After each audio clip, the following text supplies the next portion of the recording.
आज की कहानी है बेबस आंखें। Dear dad, good morning. ये रही आपके लिए ग्रीन टी। आप रेडी हैं मॉर्निंग वॉक के लिए? Yes my dear daughter. वह दीवार पर निगाह गड़ाए हुए बोली, डैड, ये पेंटिंग कब लगवाई? पहले तो यहाँ शायद बच्चों वाली कोई पेंटिंग थी। हाँ, ये कल ही लगाई है। मैं पिछली बार जब मुंबई गया था तो वहाँ की आर्ट गैलरी से इसे खरीदा था। क्यों, अच्छी नहीं है क्या? बेबस आंखें टाइटल मन ही मन पढ़ती हुई वह बोली, डैड, आपकी कंपनी का लोगो भी आंखें हैं और अब कमरे में इतनी बड़ी पेंटिंग भी खरीद कर लगा ली है। आंखों के साथ कोई खास घटना जुड़ी है क्या? केशव के हाथ जूते के फीते बांधते हुए कांप उठे थे। उन्होंने अपने को संभालते हुए बात बदली, स्वरा, तुम विदेश में अपनी पढ़ाई पूरी कर चुकी हो, अब आगे तुम्हारा क्या इरादा है? डैड, क्या बात है, आपकी तबीयत तो ठीक है ना? आज आपके चेहरे पर रोज जैसी ताजगी नहीं दिख रही है। पहले मैं आपका ब्लड प्रेशर चेक करूंगी, उसके बाद घूमने चलेंगे। स्वरा ने डैड का ब्लड प्रेशर चेक किया और बोली, ब्लड प्रेशर तो आपका बिल्कुल नॉर्मल है। फिर क्या बात है? कुछ नहीं, आज तुम्हारी दादी की पुण्यतिथि है, इसीलिए उनकी याद आ गई। डैड, आप दादी को बहुत प्यार करते थे। धीमी आवाज में हाँ कहते हुए उनकी अंतरात्मा कांप उठी। वे किस मुंह से अपनी बेटी को अपनी सच्चाई बताएं? उन्होंने फिर बात बदलते हुए कहा, तुमने बताया नहीं कि आगे तुम्हें क्या करना है। डैड, मैं सोच रही हूँ कि आपका ऑफिस ज्वाइन कर लूँ। केशव ने प्रसन्नता के अतिरेक में बेटी को गले से लगा लिया। मैं बहुत खुश हूँ जो मुझे तुम जैसी बेटी मिली। डैड, आज कुछ खास है? हाँ, सुबह 8 बजे हवन और शांति पाठ, फिर अनाथ आश्रम में बच्चों को भोजन व कपड़े बांटना। दोपहर 2 बजे वृद्धा आश्रम के नए भवन का उद्घाटन और वहाँ पर तुम्हारी दादी की मूर्ति का अनावरण। आई हॉस्पिटल में कंपनी की ओर से निशुल्क मोतियाबिंद का ऑपरेशन शिविर लगवाया गया है। शाम 6 बजे ऑफिस में दादी की स्मृति में जो बुकलेट बनाई गई है उसका वितरण और सभी कर्मचारियों के लिए बोनस की घोषणा। तुम साथ रहोगी ना? यस पापा, क्यों नहीं, मैं दिन भर आपके साथ रहूंगी। थैंक्स बेटा। केशव जिस काम में हाथ लगाते हैं सोना बरसने लगता है। देश भर में उनका व्यापार फैला हुआ है। 20-22 वर्ष के व्यावसायिक दौर में वे देश की जानी मानी हस्ती बन गए हैं। उन्होंने अपना बिजनेस अपनी माँ भगवती देवी के नाम पर Bhagwati steel, Bhagwati fabrics, Bhagwati real estate आदि क्षेत्रों में फैलाया हुआ है। शिक्षा के क्षेत्र में भी उन्होंने अपना हाथ आजमाया है। भगवती मैनेजमेंट इंस्टीट्यूट देश में उच्च श्रेणी में गिना जाता है। दिन भर के व्यस्त कार्यक्रम के बाद केशव रात में जब बेड पर लेटे तो सोचने लगे कि स्वरा को कंपनी ज्वाइन करने के अवसर को वे किस तरह से भव्य बनाएं। फ्रांस के साथ ब्यूटी प्रोडक्ट्स की एक डील फाइनल स्टेज पर थी। उन्होंने मन ही मन स्वरा फैशन एवं ब्यूटी प्रोडक्ट्स लॉन्च करने का निश्चय किया। अब उनका मन हल्का हो गया था। उन्होंने नींद की गोली खाई और सो गए। अगली सुबह ऑफिस पहुंचते ही उन्होंने अपनी सेक्रेटरी जया को बुलाया। मेरे आज के अपॉइंटमेंट्स बताओ। सर, सुबह 10 बजे ऑफिस के नए प्रोजेक्ट का डेमोन्स्ट्रेशन देखना और उस पर बातचीत करनी है। 2 बजे फ्रेंच डेलीगेशन के साथ नई कंपनी को लेकर अपनी मीटिंग है। डीड फाइनल स्टेज पर है। शाम 7 बजे सरकारी अफसरों के साथ मीटिंग है। वे दिन भर काम में लगे रहे। शाम को 6 बजे वे थका हुआ महसूस करने लगे। उन्होंने डॉक्टर को बुलाया। डॉक्टर ने हाई ब्लड प्रेशर होने की वजह से उन्हें घर पर आराम करने की सलाह दी। वे मीटिंग कैंसिल करके उदास व मायूस चेहरे के साथ घर पहुंचे। आज वे समय से पहले घर पहुंच गए थे। आलीशान महल जैसी कोठी में नौकरों की भीड़ तो थी, परंतु उनका अपने कहने वाला कोई नहीं था। बेटा अंबर अब 22 वर्ष का हो चुका था। दाढ़ी मूछें आ गई हैं, परंतु उसे छोटे बच्चों सी हरकत करते देख केशव मन ही मन रो पड़ते हैं। वह कॉपी पेंसिल लेकर पापा पापा लिखता रहता है। वह सहमा सिकुड़ा बड़े से आलीशान कमरे के एक कोने में बैठा हुआ या तो टीवी देखता रहता है या कॉपी में पेन से कुछ कुछ लिखता रहता है। जब कभी वे उसके खाने के समय पर आ जाते हैं तो डाइनिंग टेबल पर उनको देखकर मुस्कुराकर वह खुशी जाहिर करता है। जिस बेटे के पैदा होने पर उन्होंने घर घर लड्डू बांटे थे, उसी बेटे को अपनी आंखों से देखकर वे पल पल मरते हैं। और जिस तकलीफ देह पीड़ा से वे गुजरते हैं, ये उनका दिल ही जानता है। दुनिया की दृष्टि में वे सफलतम व्यक्ति हैं, परंतु सब कुछ होते हुए भी वे अंदर से हर क्षण आंसू बहाते हैं। पत्नी कनकलता और बेटे अंबर के लिए उन्होंने क्या नहीं किया, परंतु उनके हाथ कुछ नहीं लगा। मांस के लोथड़े जैसे बेटे को गोद में लेकर कनकलता सदमे की शिकार हो गई। एक और पत्नी की को पड़ने वाले लंबे लंबे दौरे, दूसरी ओर मेंटली रिटार्टेड बच्चा और साथ में बढ़ता हुआ बिजनेस। गरीबी की मार को झेले हुए केशव ने पैसों को प्राथमिकता देते हुए अपने बिजनेस पर ध्यान केंद्रित किया। लेकिन आज अथाह धन होते हुए भी संसार में वे अपने को अकेला महसूस कर रहे थे। बेटी स्वरा ही उनकी जिंदगी थी। उसको देखते ही उन्हें अपनी पत्नी लता का चेहरा याद आ जाता। वह हूबहू अपनी माँ पर गई थी। अचानक उनकी निगाहें घड़ी पर पड़ गईं। रात के 9 बज रहे थे। अभी तक स्वरा नहीं आई थी। उनकी बेचैनी बढ़ने लगी। वह कभी भी देर रात तक घर से बाहर नहीं रहती। यदि देर से आना होता था तो वह मैसेज ज़रूर कर देती थी। वे परेशान होकर अपने कमरे से बाहर आकर बरामदे में चहलकदमी करने लगे। तभी उनके फोन की घंटी बज उठी। उस तरफ बेटी स्वरा की घबराई हुई आवाज़ थी, पापा मेरी गाड़ी का एक्सीडेंट। उसके बाद किसी दूसरे आदमी ने फ़ोन लेकर कहा, हम लोग इसे अस्पताल लेकर जा रहे हैं, खून बहुत तेज़ी से बह रहा है, आप तुरंत पहुंचिए। यह खबर सुनते ही केशव अपना होश खो बैठे। ये सब उनके अपने कर्मों का फल था। जब उनके पास पैसा नहीं था तो वे ज़्यादा खुश थे। कितने अच्छे दिन थे। उनका छोटा सा परिवार था। वे अपने अतीत में खो गए। वे थे और थी उनकी अम्मा। पिताजी बचपन में ही उनका साथ छोड़ गए थे। अम्मा ने कपड़े सिल सिल कर उनको बड़ा किया। अम्मा ने अपने दम पर उनको पढ़ाया लिखाया। उनकी नौकरी लगते ही अम्मा को उनके विवाह की सूझी। छोटी उम्र में ही उनकी शादी कर दी। पत्नी कनकलता सुंदर और साथ में समझदार भी थी। उनकी माली हालत ज़्यादा अच्छी नहीं थी। छोटी सी तनख्वाह में हर समय पैसे की किचकिच से वे परेशान रहते थे। फिर भी जब अम्मा शाम को गरम गरम रोटियां सेक कर खिलाती थी तो वे कितनी संतुष्टि महसूस करते थे। परंतु उनकी पैसे की हवस ने उनके हाथ से उनकी सारी खुशियां छीन ली। बचपन से ही उन्हें पैसा कमाने की धुन थी। जब वे बहुत छोटे थे तो लॉटरी का टिकट खरीदा करते थे। एक बार उनका 1 लाख रुपए का इनाम भी निकला था। दिन रात पैसा कमाने की नित नई तरकीबें उनके दिमाग में घूमती रहती थी। एक दिन अखबार में उन्होंने एक चलती हुई फैक्ट्री के बहुत कम कीमत में बिकने का विज्ञापन पढ़ा। उन्होंने मन ही मन उस फैक्ट्री को हर सूरत में खरीदने का निश्चय कर लिया। स्वरा का जन्म हो चुका था। खर्च चलाना बहुत मुश्किल हो गया था। उन्होंने फैक्ट्री खरीदने के लिए अम्मा को घर बेचने पर मजबूर कर दिया। अम्मा बेटे की जिद और ज़बरदस्ती देख सकते में थी। वे रोती हुई बोली थी, लल्ला हम रहेंगे कहाँ? अम्मा कुछ दिनों की ही तो बात है। मैं आपको बहुत बड़ी कोठी खरीद कर दूंगा, ये मेरा वादा है आपसे। अम्मा ने सिसकते हुए बहती आंखों से कागज़ पर दस्तखत कर दिए। लेकिन अपने नालायक बेटे की शक्ल से उस समय उन्हें नफरत हो रही थी। अपनी मजबूरी पर वे दिन रात आंसू बहाती थी। घर खाली करते समय वे अपने घर को अपनी सूनी पथराई आंखों से घंटों निहारती रही थी। घर बिकने के सदमे से अम्मा उबर नहीं पा रही थी। वे ना तो ढंग से खाती थी, न किसी से बात करती थी। बस हर समय चुपचाप आंसू बहाती रहती थी। एक दिन पड़ोस की मंगला मौसी, जो कि अम्मा की बहन जैसी थी, उनसे मिलने आई। क्या कर रही हो बहन? आंसू पोंछते हुए अम्मा बोली, कुछ नहीं मंगला, इस घर में मेरा बिल्कुल भी मन नहीं लग रहा है। मुझे यहाँ अच्छा नहीं लगता। वहाँ सब लोग कैसे हैं? सब अपनी अपनी दाल रोटी में लगे हुए हैं। हाँ, हम 4 धाम की यात्रा पर जा रहे हैं। अम्मा लहक कर बोली, 4 धाम? मेरे तो सब धाम यही हैं। अब तो मर कर ही घर से निकलेंगे।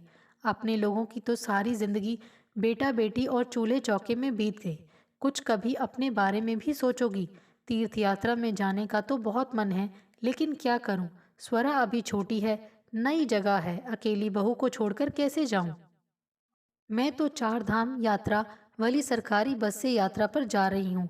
किसी तरह रोते धोते हाय हाय करके ये जिंदगी बिताई है। कुछ ज़्यादा नहीं कर सकती तो 4 धाम की यात्रा ही कराऊं। बहुत अच्छा सोचा है बहन। मेरी तो आवर्ती जमा की एक स्कीम पूरी हुई थी, उसके 4,000 रुपये मिले थे। 1,000 रुपये कम पड़ रहे थे तो रंजीत से कहा। उसने मुंह बनाया, लेकिन बहू अच्छी है, उसने रंजीत से कह सुनकर दिलवा दिया। अब वह मेरे जाने की तैयारी में लगी हुई है। अम्मा उत्सुक होकर बोली, कब जाना है? अभी तो जाने में 1 महीना बाकी है, लेकिन बुकिंग तो अभी से करवानी पड़ेगी। जब पूरी सीटें भर जाएंगी तभी तो बस जाएगी। तभी बहू कनकलता चाय लेकर अंदर आई तो अम्मा उसे सुनाते हुए बोली, मैं भला कैसे जा पाऊंगी, बिटिया छोटी है। केशव को रात दिन अपनी फैक्ट्री के सिवा किसी बात से मतलब नहीं है। बहू को छोड़कर मैं नहीं जाऊंगी। बहन, तुम भी खूब हो। इस उम्र में तीर्थ यात्रा पर नहीं जाओगी तो कब जाओगी, जब हाथ पैर बेकार हो जाएंगे। बिस्तर पर लेटे लेटे सोचती रहना कि सब मन की मन में ही रह गई। हमने सबका किया, लेकिन अपने लिए कुछ न कर पाए। रुपए तो तुमने भी जोड़कर रखे ही होंगे, काहे को किसी के आगे हाथ पसारो। चेन की ओर इशारा करती हुई वह बोली, गले में सोने की जंजीर ना पहनोगी तो कुछ बिगड़ थोड़े ही जाएगा। फिर तुम्हारा जैसा मन हो वैसा करो, लेकिन जीवन में मौके बार बार नहीं मिलते। अरे नहीं, तुमने बहुत अच्छा किया जो मुझे बता दिया। तीर्थ यात्रा पर तो जाने का मेरा भी मन कब से है, लेकिन कोई बात नहीं, भविष्य में कभी जाएंगे। ड्राइवर की आवाज़ से केशव की विचार श्रृंखला भंग हुई। वे वर्तमान में लौटते ही स्वरा स्वरा पुकारने लगे। इमरजेंसी वार्ड के बाहर स्वरा को चहलकदमी करता देख उनके कलेजे में ठंडक पड़ी। उन्होंने दौड़कर स्वरा को सीने से लगा लिया। उनकी आंखों से लगातार आंसू बह रहे थे। बेटी, तुम्हें ठीक देखकर मेरी जान में जान आई। वह तो कह रहा था खून बहुत बह रहा था। पापा, राधे काका के सिर में चोट आई है, उनकी हालत सीरियस है। वे तेजी से दौड़कर डॉक्टर के पास गए और उसका अच्छे से अच्छा इलाज करने को कहा। राधे की पत्नी और बेटे को सांत्वना देते हुए बोले, तुम लोगों को घबराने की जरूरत नहीं है, मैंने डॉक्टर से बात कर ली है। मैं इनका अच्छे से अच्छा इलाज करवाऊंगा। तुम लोगों का घर खर्च के लिए रुपया घर पर पहुंच जाएगा। इसके सिवा तुम्हें आधी रात को भी कोई ज़रूरत हो तो निसंकोच मुझे फ़ोन करना। मालिक, आपकी कृपा है। रोती हुई राधे की पत्नी बोली थी। अब केशव स्वरा की ओर मुखातिब होते हुए बोले, बेटी, तुम्हें फ़ोन करके अपनी कुशलता की खबर देनी चाहिए थी कि नहीं। एक्सीडेंट शब्द सुनते ही मेरे तो प्राण सूख गए थे। पापा, मैंने कई बार आपको फ़ोन किया, परंतु आपने फ़ोन ही नहीं उठाया। केशव ने अपना फ़ोन निकाल कर देखा, उसमें स्वरा के 6 मिस्ड कॉल थे। जाने कैसे फ़ोन साइलेंट मोड पर चला गया था। राधे की हालत नाजुक थी, इसीलिए केशव ने रात को वहीं रुकने का निश्चय किया। स्वरा अकेले घर जाने को तैयार नहीं थी, इसीलिए अस्पताल के ही एक प्राइवेट रूम में दोनों जाकर बैठ गए। बेटी स्वरा के एक्सीडेंट की खबर से आज वे ऐसी मानसिक यंत्रणा से गुजर रहे थे कि उनका संपूर्ण अस्तित्व ही हिल उठा था। अपने जीवन में घटने वाली हर दुर्घटना के लिए उन्होंने हमेशा स्वयं के द्वारा किए गए अपराध की वजह से अपने को ही दोषी मानते आए थे। आज उन्होंने मन ही मन पूर्ण निश्चय कर लिया था कि वे आज अपनी बेटी के समक्ष अपने गुनाह को स्वीकार करके अपने दिल का बोझ हल्का कर लेंगे। अब उनके लिए यह बोझ असहनीय हो चुका है। मन ही मन सोचना और मुंह से बोलना दो अलग अलग बातें हैं। ऊहापोह की बेचैन मानसिक अवस्था में वे लगातार चहलकदमी कर रहे थे। पापा, राधे काका ठीक हो जाएंगे, आप इतना परेशान क्यों हैं। स्वरा, मैं बहुत नर्वस हूँ। मैं तुमसे कैसे कहूँ अपने दिल का हाल। पता नहीं तुम मुझे माफ़ करोगी या नहीं। जीवन में सब कुछ होते हुए भी तुम्हारे सिवा मेरा दुनिया में कोई नहीं है। लेकिन ठीक है, अब तुम मुझे चाहे सज़ा देना, चाहे माफ़ी। पापा, आप कहिए जो कुछ कहना चाह रहे हैं। केशव अपनी बेटी स्वरा से आंखें नहीं मिला पा रहे थे, इसीलिए उन्होंने अपना मुंह दीवार की तरफ कर लिया। फिर बोले, बेटी ध्यान से सुनो। तुम लगभग 3 वर्ष की थी। मेरी आर्थिक दशा अच्छी नहीं थी। पैसा कमाने का मन में जुनून था। मैंने अम्मा से ज़बरदस्ती करके उनका घर बेच दिया और उन्हीं पैसों से पहली फैक्ट्री खरीदी। लेकिन खरीदना और उसे चलाना अलग बात होती है। मैं परेशान रहता था। तभी एक दिन अम्मा के मुंह से सुना, वे मंगला मौसी से कह रही थी, अपने अपने समय की बात है। अच्छा समय होता तो मेरा अपना घर ही काहे को छूटता। तुम्हारी माँ से मालूम हुआ कि अम्मा तीर्थ यात्रा पर जाना चाहती हैं। अम्मा की जिद के आगे मैं झुक गया और तुम्हारी माँ और मैंने उन्हें तीर्थ यात्रा पर भेजने का निश्चय कर लिया। अम्मा के चेहरे से उदासी के बादल छट गए। कनकलता उनके जाने की तैयारी में लग गई। आखिर वह घड़ी आ गई जब अम्मा को बस पर तीर्थ यात्रा के लिए जाना था। मैं और कनकलता दोनों उन्हें बस पर बिठा कर आए। तेरा माथा चूमते हुए अम्मा की आंखों से झरझर आंसू बह निकले थे। तुम्हारी माँ बहुत खुश थी कि चलो अम्मा की कोई इच्छा तो वह पूरी कर पाई थी। कनकलता ने अपने पैसे से एक नया मोबाइल फ़ोन लाकर अम्मा को दिया था। अम्मा, रोज एक बार फोन करके बताना कि कहाँ पहुंची, क्या देखा और कैसी हो। अम्मा बहू का लाड देख उसको गले से लगाकर रो पड़ी थी। मुझे फैक्ट्री चलाने के लिए ब्याज पर रुपया लेना पड़ता था, इसीलिए जो फायदा होता था वह ब्याज में चला जाता था। मुझे कोई उपाय नहीं सूझता था। अम्मा को गए एक हफ्ता हो गया था। घर में सन्नाटा लगता था। कनकलता को घर के कामों से फुर्सत नहीं मिलती थी। छोटी सी गुड़िया सी तुम दादी दादी पुकार कर उन्हें यहाँ वहाँ ढूंढा करती थी। अम्मा अपनी यात्रा में बहुत खुश थी। वे अपनी तीर्थ यात्रा पूरी करके लौट रही थी। उसके बाद उनसे संपर्क टूट गया। तेरी माँ बहुत चिंतित थी। मैं अपनी उलझनों में था कि मंगला मौसी के बेटे मोहन का फोन आया कि बस का एक्सीडेंट हो गया है, इसीलिए किसी भी यात्री के बारे में कुछ पता नहीं लग रहा है। उसने सूचना देकर फोन काट दिया था। टीवी पर हेल्पलाइन नंबर देख हम लोग किसी तरह से घटनास्थल पर पहुंचे। वहां का दर्दनाक दृश्य देख कनकलता तो बेहोश ही हो गई थी। बस के आधे से अधिक यात्री अपनी जीवन लीला समाप्त कर चुके थे। कुछ के हाथ पैर कटे हुए थे, किसी का मुंह पिचका हुआ था। कोहराम मचा हुआ था। घर वालों की चीत्कार और प्रियजनों का रोना बिलखना बहुत ही विभत्स दृश्य था। बदहवास रिश्तेदार अपने प्रियजनों को खोजने के लिए शवों को पलट पलट कर देख रहे थे। बस चूंकि सरकारी थी, इसीलिए सरकार ने मुआवजा घोषित किया था। यात्रियों का बीमा भी हुआ था, इसीलिए बीमा कंपनी की ओर से भी रुपया मिलना था। घायलों को सरकार 20,000 रुपये दे रही थी और मृतकों को 20 लाख रुपए देने की घोषणा मंत्री महोदय ने स्वयं की। वे घटना स्थल पर चेक बांटने के लिए आने वाले थे। बेटी, मैं लालच में अंधा हो गया था। मैं मन ही मन प्रार्थना कर रहा था कि अम्मा का शव दिख जाए और मुझे 20 लाख रुपए का चेक मिल जाए।